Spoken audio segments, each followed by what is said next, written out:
FIRE community honestly gets a really bad rap, I think, for being ultra frugal, extremely thrifty, and honestly a little bit miserly for their spending habits, whether it's living out of a van or eating oatmeal for breakfast every single day.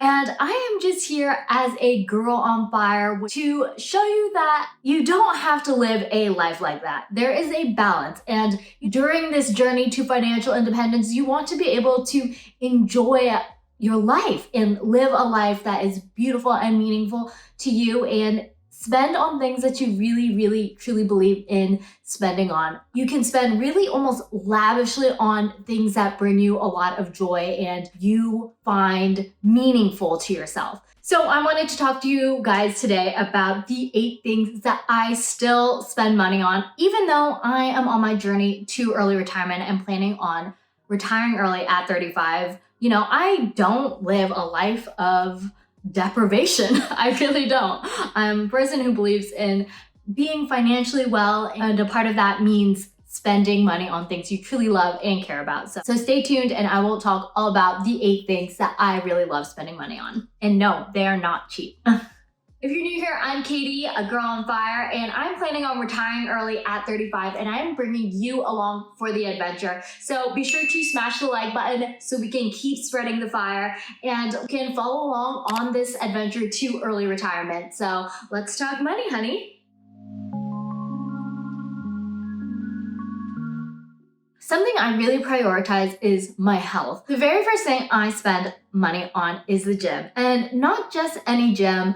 I actually have an Equinox membership. Because we're no longer able to work out in person, I actually put my membership on pause, because what's the point of paying, $200 a month if I'm not even going to be able to go to the gym? So under normal circumstances, I very much value spending on a nice luxury gym. The one I went to in Los Angeles has a pool, a saltwater pool for swimming in, and I love doing like 30 minutes of laps, and they have great yoga classes. And most importantly, and what I particularly love and why I actually signed up for this gym, it's because they had an adult ballet class. And I actually did ballet growing up, and for me, doing ballet is something that gets me to move my body but doesn't feel like exercise. So it's like cardio when you're moving and jumping across the room, but at the same time it's like you're dancing. So I really love that. Not only that, but they have great yoga classes,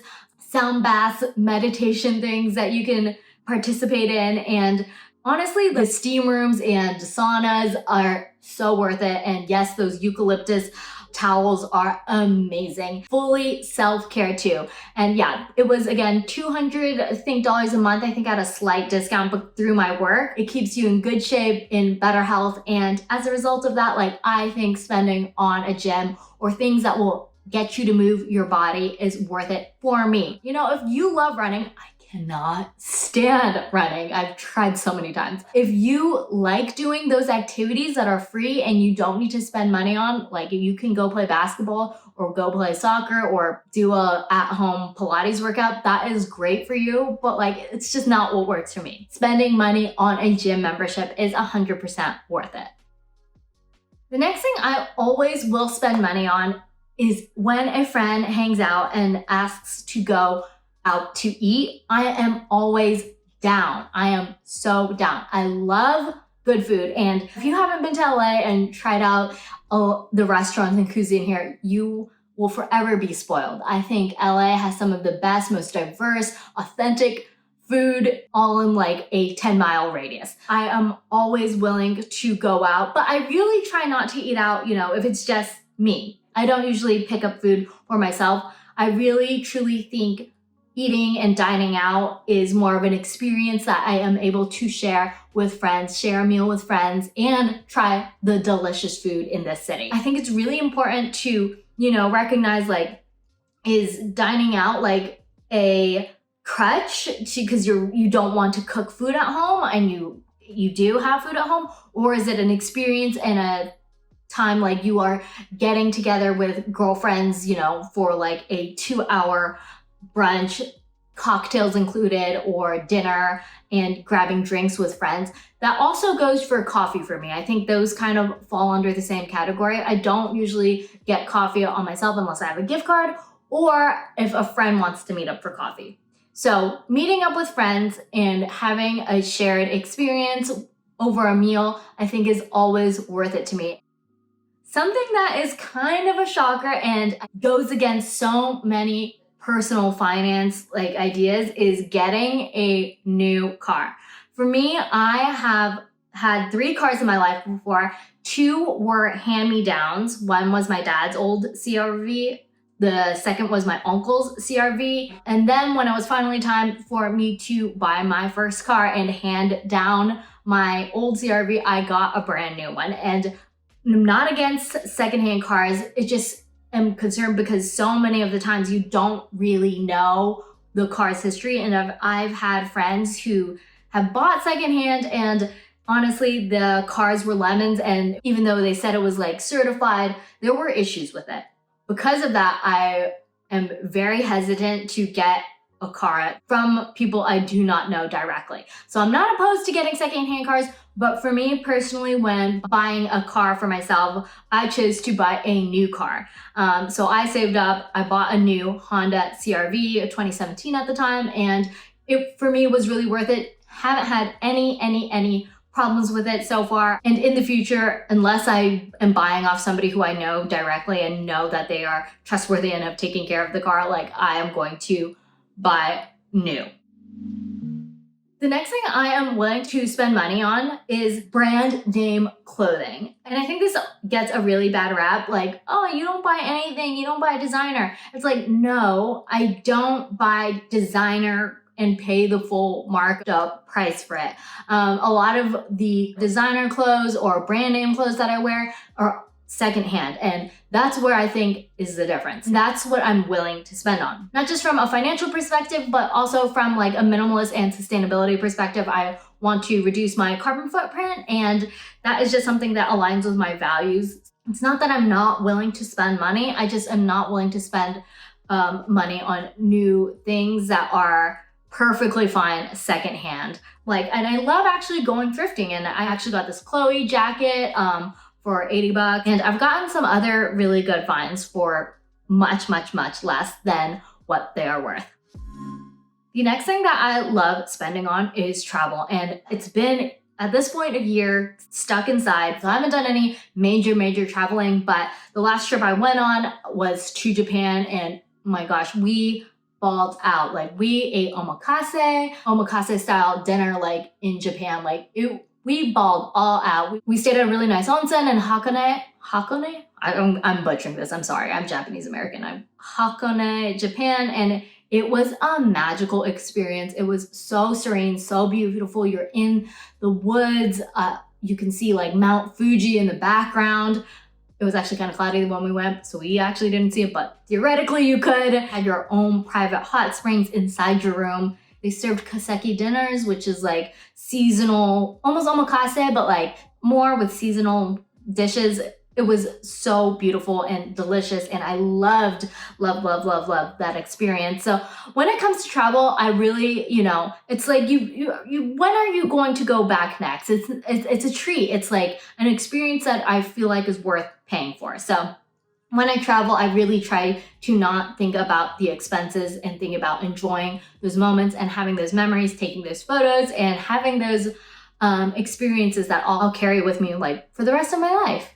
The next thing that I spend money on is things for this hobby of mine. So I've spent, at this point, $500, I would say, between my website, SEO, optimizing materials. Generally, I just am using my phone, but I have a microphone, LED light, things like that. But it's definitely something I'm willing to spend money on because I love doing it. This is truly a passion project and hobby of mine that I have so much fun doing, and I want to grow it, make it bigger. And as a result of that, there are some things that I slowly start buying to make this fun hobby even bigger and better. I am always willing to spend money on my hobbies that I truly enjoy, whether it's bow making at the time or doing this YouTube. Something that goes hand in hand with that, and something I'm also willing to spend money on, is books and education. For me, that's an investment in some sense in myself. Reading truly takes you to new worlds, and it's like a free vacation almost. Just allows you to experience and empathize with characters or people who are outside of your world. And not only does it have to be fiction, but it can also be like nonfiction, and you're learning about money. I love reading, obviously, books about finance, personal finance, psychology, and how it all relates back to becoming a better person. I think those are absolutely always worth and spending on. I actually, for some reason, this does not translate for me for like e-courses as much, because between Google and YouTube, like those are such great resources. So I actually really haven't ever spent any money on e-courses, but let me know in the comments below if you have and if you thought it was worth it, because for me, it's really hard to trust whether or not like a person can really teach me more than I can learn on YouTube for free. And this is also why I kind of put out a lot of content I do for free without having people buy any of like this fire finance information, because I think it's honestly like I learned from the internet and you can too. So that's kind of my philosophy. So books, I am 100% willing to spend on. Education, e-courses, I'm like a little bit more on the fence, not gonna lie. That's just my personal opinion. Lastly, I always spend money on celebrating the wins. So I am just a huge believer in, making life a party, honestly. I just went out to dinner last night and got omakase because my contract got extended and I was not sure if I was going to get it because I hadn't heard anything. And last minute they were like, yeah, you are doing such a great job. You got approved.